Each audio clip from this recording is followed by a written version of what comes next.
കല്ലിയൂരിൽ മകനമ്മയെ കഴുത്തറുത്ത് കൊലപ്പെടുത്തി. 74 വയസ്സുകാരിയായ വിജയകുമാരിയാണ് കൊല്ലപ്പെട്ടത്. മുൻ കോസ്റ്റ് ഗാർഡ് ഉദ്യോഗസ്ഥനായ മകൻ അജയകുമാറിനെ പോലീസ് കസ്റ്റഡിയിലെടുത്തു. മുൻ സർക്കാർ ജീവനക്കാരിയാണ് കൊല്ലപ്പെട്ട വിജയകുമാരി.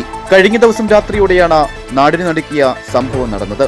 ഭാര്യയുമായി അകന്നതിന് ശേഷം അമ്മയോടൊപ്പമാണ് അജയകുമാർ താമസിച്ചിരുന്നത്. രാത്രി വീട്ടിലിരുന്ന് മദ്യപിക്കുന്നതിനിടെ മദ്യക്കുപ്പി നിലത്ത് വീണു പൊട്ടി.